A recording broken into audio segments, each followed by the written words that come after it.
content in this podcast is based on my own life, personal views, and lessons learned. I'm not a licensed therapist, counselor, or professional in mental health or relationship coaching.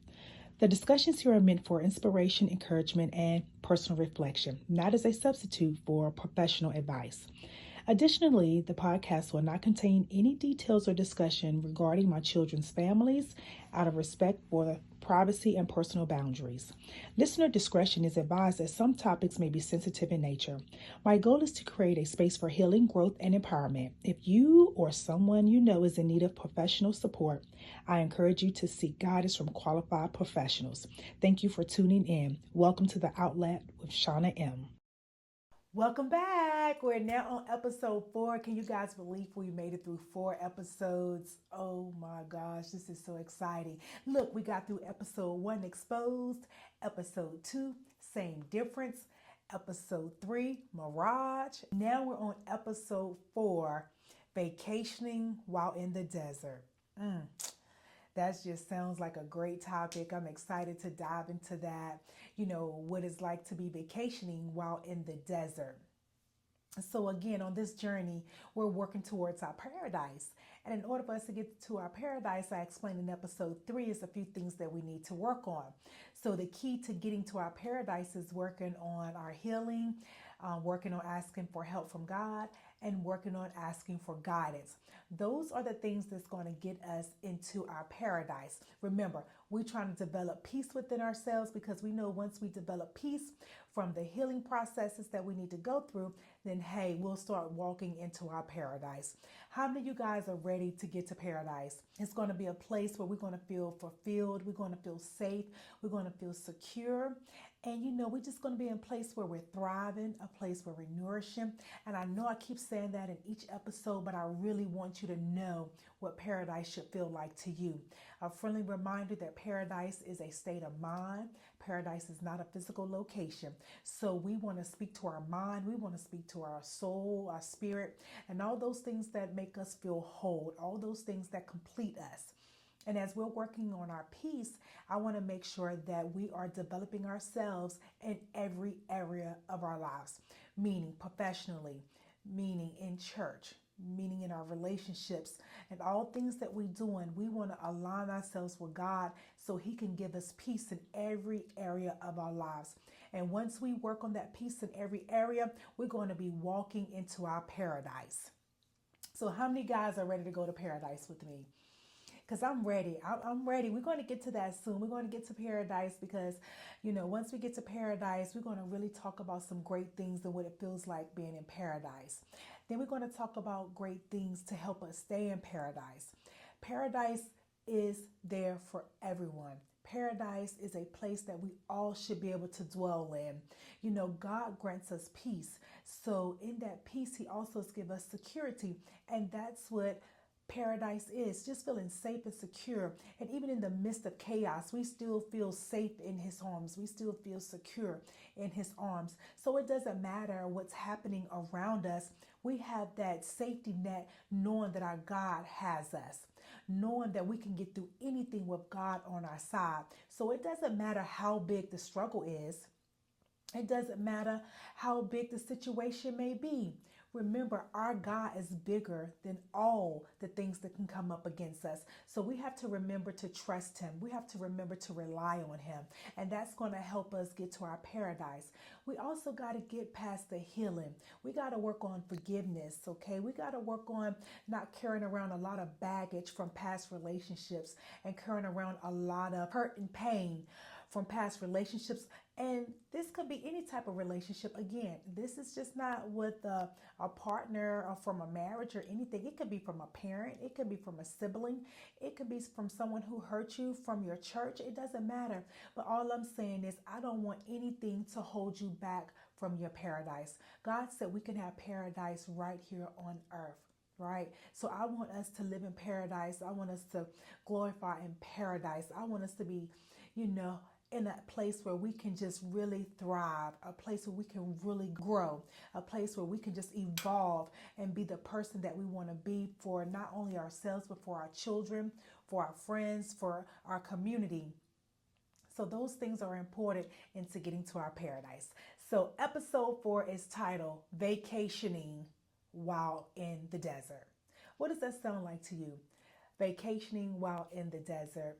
So, to put it into perspective, I just want to think about how I was dating this guy once, and he made me feel like every time I visited him that I was on a vacation. It was a long distance relationship, and every time I went to see him, it was like I was going on a vacation. I mean, we would have so much fun. I was always guaranteed a great dinner, meals, excursions, just everything to escape the reality of back home and to escape the feelings that I was, holding on to, the hurt and pain of past situations that I hadn't dealt with. So going to visit with him was everything. I mean, I had fun. So it felt like I was on vacation. But the reality was, I was still in the desert because the relationship was not growing, the relationship was not thriving, and the relationship was not built on trust. So I had to come to terms to realize, like, wow, this is all an illusion. This is not a reality. This is not paradise. I'm thinking I'm in paradise, but I'm just still in the desert. I'm just on a vacation and not in true paradise. God grants us paradise, okay? He doesn't grant us a vacation and say, hey, you're going to go back over here. No, God said we can have paradise. And in this relationship, I was not in paradise. I was just vacationing in the desert. That's all it was, vacationing in the desert. So let me tell you about him. Go ahead and sit back so I can tell you about him. So this gentleman here, he was really nice. He was a good catch too. You would think he was a good catch. He was really nice. He was hardworking. Of course, I said he was a long distance relationship, so we had to travel to see one another. And he was really fun. He was family oriented. He did have a child, and it was just a great person. Loved to cook, loved activities, and he just had a great spirit about him. That well, he did have a great spirit about him, but it was just maybe it just wasn't his time to be who I needed him to be. So that for me was me still being in the desert, okay? There had been some red flags along the way, had been some red flags, him not answering his phone or him not, communicating with me for a day or so, which was all abnormal behaviors. But I mean, we're in a long distance relationship. What can you do? What can you say? But even with the red flags, even though I identified the red flags, I still allowed those red flags to happen because he made me feel so great when I would come down to visit, and the times that we had together, it was just amazing. So anyway, the red flags have been there, throughout the duration of the relationship. After about a year and a half, going into our second year, I had called him. He had told me he was visiting with some friends, but anyway, I had called him. And when I called him, he didn't answer the phone. And so I called back probably about an hour later. He didn't answer the phone. I called back again a little while later, and a female answered. So I knew he was visiting with people, so I thought maybe a relative was answering his phone, and he had a very large family. So, and I had met a lot of his family members, and I just didn't want to be like, who is this? But I was like, hi, may I speak to so and so? And she said, he's not available. I said, oh, okay. I said, may I ask who's speaking? And she says, this is his girlfriend. I said, oh, okay. I said, oh, really? And she said, yes. I said, well, how long have you been his girlfriend? And she said, I've been his girlfriend for the last 3 years. And I said, oh, the last 3 years. And the first thing I could think of was, wow, you must feel neglected. And that's the first thing that I said. It just kind of rolled off my tongue.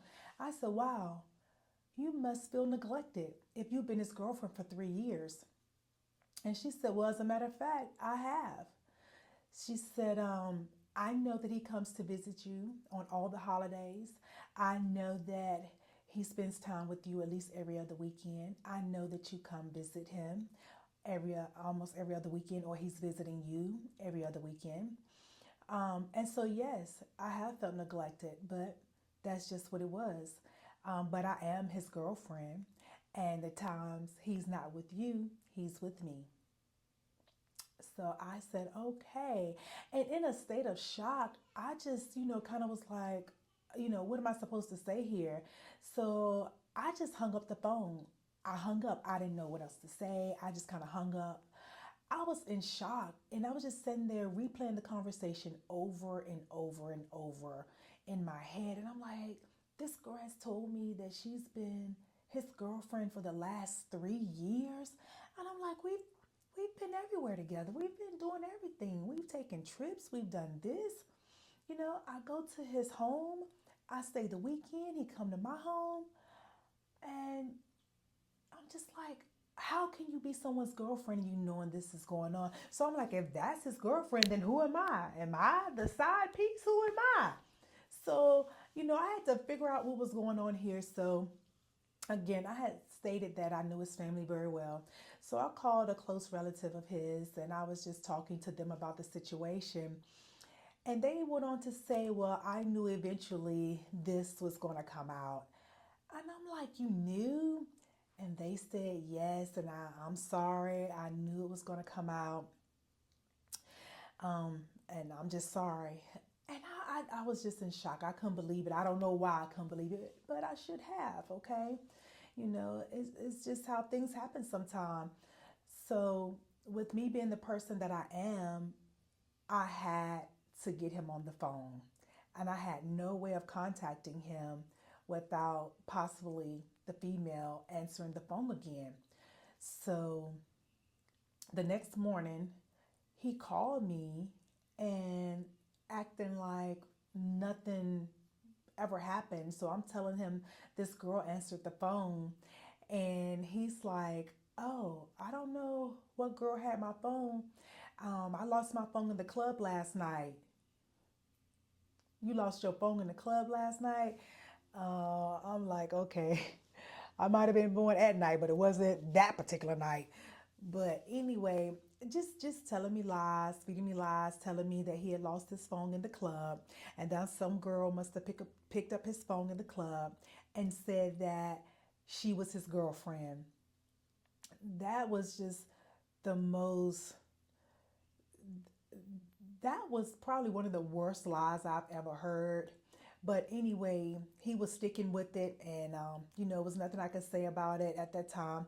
So again, we were long distance. So I jumped in my car and I drove to his location. I drove hours to his location. And the only thing I could think about is the lies. Only thing I could think about was the lady telling me who she was to him. The only thing I could think about was her saying, I've been his girlfriend for 3 years. And what a fool he's made of me because the person that I talked to was well aware of the situation. And as I'm driving down, all of these emotions are just burning up in me. So I have to get myself together. I don't want to go down here away from everyone that I know and act a fool, for lack of better words. But I did need to see him and have a conversation with him.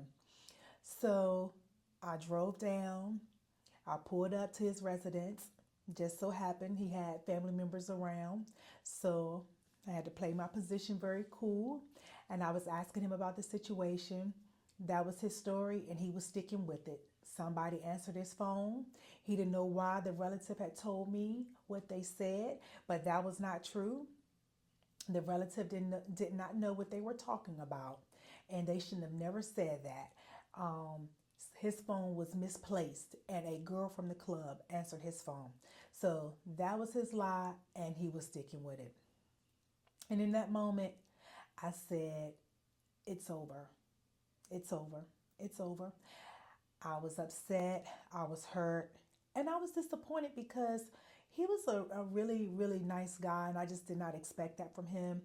So I had to realize that that relationship was the desert. It was the desert. It was not going any place. It was a waste of my time, a waste of my time and my traveling, waste of my miles, a waste of everything. But Yet instead, it felt like a vacation. I had so much fun visiting with him. I just want to say, be careful when you're dating because you may think it's paradise, you may think it's something great, but in reality it's just a vacation. It may be good for the moment, but it doesn't have a solid foundation. It doesn't have anything to produce growth. So you don't want to be in a place where things are not adding up. You don't want to be in a place where there are a lot of inconsistencies and half truths and dishonesty. You want to be in a place that is paradise. You want to be in a place that's going to be thriving and feeding you. Again, we often try to avoid the red flags. We have to acknowledge those red flags, okay? Even though that situation felt good, it was just temporary. It wasn't a place that is supposed to be my everlasting paradise, even though I thought it may be. So we have to be careful, how we pivot ourselves. You want to make sure that we are truly acknowledging things that we're being faced with. And when the time comes to end those, relationships or end those situations, we must do so. When we find ourselves in those situations, sometimes we confuse those temporary pleasures with healing, true healing. And it's not true healing. It's a temporary pleasure. It's a temporary place. It's just a vacation. There's nothing truth about it. So we need to make sure that when you feeling these euphoric feelings of happiness, that is true happiness. Because if you haven't dealt with your healing, if you haven't took the time to go to God and ask for healing and seek for help and ask for guidance, then everything that you have going on is just a temporary fix. It's not paradise and it's not peace. I want you to have true paradise. And in true paradise, it's going to be a permanent fix. God did not intend for us to have a temporary situation. He intended for us to have permanent paradise here right on earth. So guys, listen, we're working through this desert, okay? We're working through this desert. I really want us to start working out of the desert. We've been in the desert for at least 4 episodes, and now it's time to start coming out of this desert. The reason why we started in the desert is because that's where a lot of us are. And we have to get to a place where we have the healing to come out of it. I'm telling you, for me, I have one more episode that I want to discuss some things, but for me to truly get to my healing, I had to totally surrender myself to God. I was at the point where I didn't want to date anyone else. I was at the point where nothing really mattered when it came to relationships. I just wanted to be to myself. I wanted to focus on God and I wanted to focus on myself. I wanted to rebuild myself, realign myself, refocus myself. In order to do that, I had to let go of all the distractions. It was distractions all around, you know, of relationships, work, children, and when I say let go, I can't let go of my children. What I'm saying is I had to prioritize and get things in alignment so I can address them all properly. So I had to just align myself with God. I had to sit down, I had to pray, and I had to surrender to God. I had to surrender to his will. And I said, God, I will be by myself. I just want to focus on myself. I want to focus on your will, God, and not my will, because I just felt like I was making bad decisions. I was choosing the wrong partners. And I just said, God, I'm not choosing anybody else. I don't want anybody else right now. And I'm not going to date anyone else, God, until you tell me this is the person I need to date. I said, God, these are the 3 signs that I need from you for you to tell me to date this person. It was 3 signs for me to know that this was serious. This was someone I should allow to pursue me. And I wasn't budging from that. I said, God, this is a deal that you and I have. And I wasn't budging from it. Call me Gideon from the Bible, because I said, God, please don't be upset with me. But I need these 3 things to know that it's of you. I didn't want to play around anymore. I was tired of it. So I went to God and said, God, these are the 3 things that I need from you for my next relationship. For the person that you have for me, these are the 3 things, God. And I told him those 3 things. And so I waited on God. I had to totally wait on God. I let it all go. I was sick and tired of being sick and tired. I was sick and tired of walking in the desert. I was sick and tired of the ups and downs. I was sick and tired of the fake relationships. And I was sick and tired of being hurt. You know, Here I am, a single mother raising my children, yet and still I didn't have any peace. I didn't have relationships that were thriving. And I just was stuck in this desert. And I know that I deserved better. So I relied on God to help pull me out of that desert. So once I put all my trust in God, once I put it all in His hands, oh, how my life began to shift. My life began to change. I'm telling you. And I just want that for you too. You can have the same things. You can have the same things. You have to talk to God and let Him know. And then once you talk to God, you have to wait on God. That can be the hard part sometimes, waiting on God. So I want you to focus on waiting on God, focus on asking for help, focus on healing, and focus on that guidance, because I'm telling you, that's what's going to get you to your paradise. That's what got me to paradise, and I want you to be there too. So we got through episode 4. We got one more episode, which is episode 5, where it just really just took me over the edge and said, I'm done. Okay, I'm done. God, I'm waiting on you. You don't have to worry about me anymore making decisions at this point. If it's not from you, God, if these 3 things don't happen, God, then hey, I'm not doing anything. So that'll be episode 5, okay? Thank you guys so much for tuning in. It's been another pleasure. I hope that you enjoyed it. I'm excited. I'm excited. There's more to come. There's more to come. Definitely going into paradise together. Remember, email me if you'd like to, TheOutletWithSM@gmail.com. Email me, send me some notes, some things you would like for me to discuss, maybe some things that you've been through that you want some insight on. Again, hey, I'm not a professional in any area. I can only give you advice based on my personal experience. So, hey, look, guys, you have a great day, and thank you again for tuning in. Bye.